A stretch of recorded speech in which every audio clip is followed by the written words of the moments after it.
নমস্কার, আমি প্রবীর মণ্ডল আর আপনারা দেখছেন মানবাধিকার বার্তা। মানুষের সাথে, মানুষের পাশে, সব সময়, সবখানে। এবার বুলডোজার হাবড়ায়। দীর্ঘদিনের হাবড়া যশোর রোড যানজট সমাধানে উদ্যোগী হাবড়া পুরসভা। রাস্তার দুধারে হকার উচ্ছেদে আনা হলো বুলডোজার। হাবড়া পুরসভা থেকে বলা হয়, বহুবার বলা হয়েছে সরকারি জায়গা ফাঁকা করবার জন্য, তাতে কাজ দেওয়া হয় এই পদক্ষেপ নেওয়া। স্থানীয় দোকানদাররা বলছে মাত্র একদিনের নোটিশে এভাবে ভাঙা হয়েছে, তাই তাদের মধ্যে একটা ক্ষোভ তৈরি হয়েছে। তাদের আশঙ্কা, কংক্রিটের ঘরগুলো ভেঙে এভাবে রাস্তার পাশে ফেলে রাখা হয়েছে। এখন দেখা যাবে কতদিনের মধ্যে এই রাস্তার জঞ্জালগুলো সরিয়ে ফেলা হয়।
শুনুন, এটা সরকারি নির্দেশ।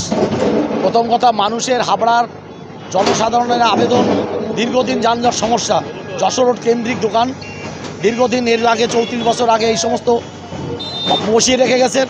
এবং যশোর রোডটা দেখছেন আপনারা কতটা সরু হয়ে ন্যারো হয়ে গেছে। একটা ন্যাশনাল হাইওয়ে রোড, বর্ডার এলাকার রোড। এখানে দীর্ঘদিন ধরে ব্যবসায়ীদের কাছে এবং আপনার চেম্বার অফ কমার্সের ব্যবসাদার যারা সংগঠন, তাদের হাবড়া পৌরসভার চেয়ারম্যানের মাধ্যমে আমরা হাবড়া পৌর বোর্ড তাদের সাথে সেভারেল টাইম আমরা মিটিং করেছি এবং আবেদন রেখেছি এবং হাত জোর করে তাদের কাছে আবেদন করেছি, সরকারি জায়গাটা আপনারা ছেড়ে দিন। কিছু লোক ছেড়েছেন, যারা কিছুটা নিজেরা দেখছেন, নিজেরাও কাজ করছে।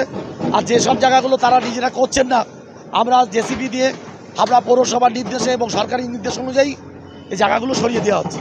চুপড়িগুলো সবাই একটু আমাদের একটা নির্দেশন দেওয়া হয়ে গেছে, সেই ওরিয়েন্টেড যশোর রোডকে মুক্ত করতে হয়।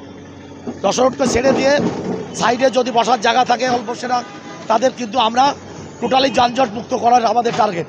আপনাদের চ্যানেলের মাধ্যমে আমরা আবেদন রাখবো জনসাধারণের সাথে, আপনারাও সবাইকে বলবেন এবং দোকানদার যারা রয়েছে তারাও আমাদের সাথে সহযোগিতা করুক, মানুষের সাথে থাকুক। এই পশ্চিমবাংলা সরকার এবং হাবড়া পৌরসভার সাথে থাকুক, এটা আমরা আপনাদের পাশে আছি, সাথে থাকুক। দীপক দে, হাবড়া ট্রাফিক ইনচার্জ কাউন্সিলর। সেটা তো বলতে পারছি না কী কারণের জন্য ভেঙে দিল। কালকেই বলে গেল মৌখিকভাবে, তার আগে কোনো রিটেন নোটিশ দেয়নি আমাদের। দিলে আমরা নিজেই ভেঙে দিতাম। এটা তো আমরা এর ওপরে তো আর দোকানদারি করছি না, এটা কাস্টমাররা যারা যেতে আসতে পারতো, সুবিধা রাখতে হতো, তার জন্যই করা ছিল। বললে আমরা আগেই ভেঙে দিতাম। বলছে 2 বছর ধরে নাকি নোটিশ দিয়েছে, কোনো নোটিশ আমরা পাইনি। কালকে বলে গেল, আজকে করে দিল। ওনারাই বলছে নাকি 2 বছর আগে নোটিশ, যারা বলছে তারাই বলছে। না, আমাদের কোনো রিটেন নোটিশ বা কোনো রকমের সেটা আপনারাই বুঝতে পারছেন। যে আপনারা দেখুন, একটু দেখান এটা, যে পিডব্লিউডি জায়গার ওপরে দখলদারি দোকান হচ্ছে, কিন্তু সেখানে কোনো হাত পড়ছে না।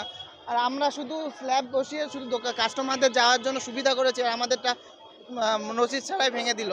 এটা তাহলে বুঝতেই পারছেন।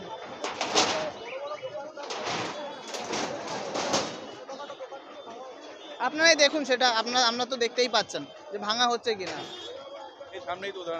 সামনেই আপনাদের উদাহরণ আছে, দেখুন। এখন হাত পড়েনি। সরিয়ে দিলে ভালো, দেখা যাক সরিয়ে যাক কিনা।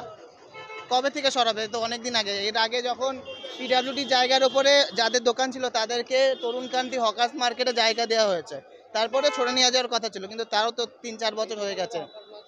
এদেরও দোকান আছে হকার মার্কেট, কিন্তু তাদেরও তারপরেও কোনো পরিবর্তন হয়নি। যেখানকার জিনিস সেখানেই আছে।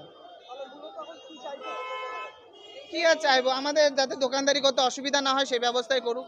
আর তো লোক তো এই পথে যাতায়াত করে। আর লোক তো এখান থেকে যাতায়াত করে, এখানে তো লোকেরই যাতায়াতের অসুবিধা হবে। সুবিধা না, অসুবিধা সুবিধা আছে। এরকম যদি ভাঙাচোরা থাকে তাহলে তো লোকেরই অসুবিধা হবে, তা সেটা যেন ক্লিয়ার করে দেয় অ্যাজ সুন অ্যাজ পসিবল, সেটাই আমরা চাইবো।